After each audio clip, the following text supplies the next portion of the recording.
బొమ్మ కథలు like share subscribe. అనగనగా ఒక ఊరిలో ఒక కోడిపెట్ట ఉండేది. అది ఒకానొక రోజు ఒక ఉదయాన్నే తన గుడ్లను పొదుగుతూ అటూ ఇటూ చూస్తూ తన పిల్లలు గూడ్ల నుండి బయటకు వచ్చాక వాటితో ఆడుకోవాలని కలలు కంటూ ఉంది. ఈలోగా గుడ్లన్నీ టపటపామంటూ పగులుకుంటూ ముద్దు గుమ్మల్లాంటి చిట్టి చిట్టి కోడిపిల్లలు గుడ్ల నుంచి బయటకొచ్చాయి. వాటిని చూసిన కోడిపెట్ట ఎంతో ఆనందించింది. కాని వాటిలో ఒక గుడ్డు ఇంకా పగలకుండా పిల్ల కాకుండా ఉన్న విషయం గమనించని కోడిపెట్ట గుడ్ల నుంచి బయటకొచ్చిన కోడిపిల్లలను తీసుకొని మేతకి బయలుదేరింది. ఈలోగా పగలని ఆ గుడ్డు కూడా పగిలి దానినుంచి ఒక చిన్న అందమైన కోడిపిల్ల బయటకొచ్చింది. అది బయటకు వచ్చిరాగానే చుట్టుప్రక్కల పరిసరాలను చూసి మురిసిపోయింది. తరువాత అది తనున్న గూడు నుంచి కిందకు దిగింది.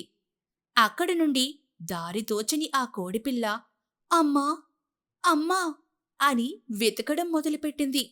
అలా బయలుదేరిన ఆ కోడిపిల్లకి కొంత దూరంలో ఒక ఆవు కనపడింది. ఆ ఆవుని చూసి ఆనందించి నువ్వు మా అమ్మవేనా అని కోడిపిల్ల అడిగింది. అది విన్న ఆవు ఆ కోడిపిల్ల అమాయకత్వాన్ని చూసి జాలిపడింది. అది ఆ చిట్టి కోడిపిల్లతో ఇలా అనింది. చిట్టి తల్లి, నేను మీ అమ్మని కానమ్మా. మీ అమ్మ నాకంటే ఎంతో చిన్నదిగా ఉంటుంది. బహుశా ఈ పచ్చిక మైదానంలో ఉండొచ్చు అని చెప్పి ఆ కోడిపిల్లకి ధైర్యం చెప్పింది. అది విన్న ఆ కోడిపిల్ల మరలా తన తల్లి కోసం ప్రయాణం మొదలుపెట్టింది. అలా వెళుతున్న కోడిపిల్లకు మార్గమధ్యలో ఒక గొర్రె కనపడింది. ఆవు చెప్పిన మాటల్ని గుర్తుకు తెచ్చుకున్న ఆ కోడిపిల్ల ఇది ఆవు కంటే చిన్నదిగా ఉంది కాబట్టి ఇదే నా తల్లి అని నిర్ణయించుకుని నువ్వు మా అమ్మవే కదా అని ముద్దు ముద్దుగా అడిగింది. ఆ మాట విన్న గొర్రె చిట్టి తల్లి, నేను ఆవు కంటే చిన్నగా ఉన్నమాట వాస్తవమే. కాని నాకు 4 కాళ్ళు ఉన్నాయి. నేను గడ్డి మేస్తాను.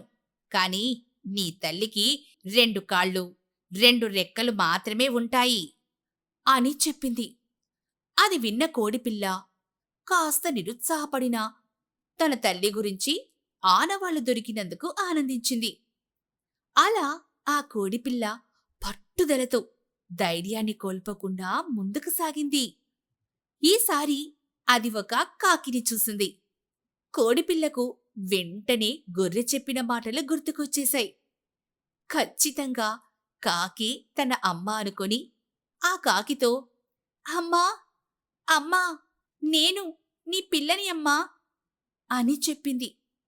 అది విన్న కాకికి ఆ కోడిపిల్లని చూసి ముచ్చటేసింది. చిన్నగా నవ్వి నా బంగారు తల్లి, నేను మీ అమ్మని కానమ్మా.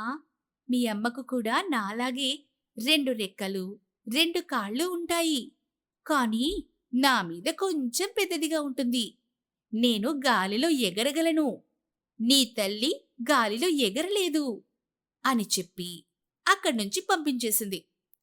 అక్కడ్నుంచి వెళ్తున్న ఆ కోడిపిల్లకు దూరంగా ఒక సరస్సులో తన పిల్లలతో ఈత కొడుతున్న ఒక బాతు కనిపించింది. అయితే బాతుని కూడా అడగగా బాతేమో తను తన తల్లి కాదని చెప్పేసరికి కోడిపిల్ల కృంగిపోయింది. ఇదంతా వింటున్న రామచిలక బాతు మరియు కోడిపిల్ల వద్దకు వచ్చి ఇదిగో నా చిట్టి కోడిపిల్ల, నీ తల్లి తన పిల్లలతో ఈ దగ్గరలో ఉన్న పచ్చిక మైదానంలో మేత మేస్తోంది అని చెప్పింది. అది విన్న ఆ కోడిపిల్లకు ఎక్కడలేని ఆనందం వచ్చేసింది. తన తల్లి వద్దకు పరుగులు తీసింది. అది అమ్మా అమ్మా అని కూత కూసింది. తన పిల్లని గుర్తుపట్టిన ఆ కోడిపెట్ట కూడా కొక్కురుకూ అని అరిచి తన పిల్లల్ని తన దగ్గరికి తీసుకుంది. ఆపై తన తల్లి సోదరులతో ఆ చిట్టి కోడిపిల్ల ఎంతో సంతోషంగా గడపసాగింది. Like, share, subscribe.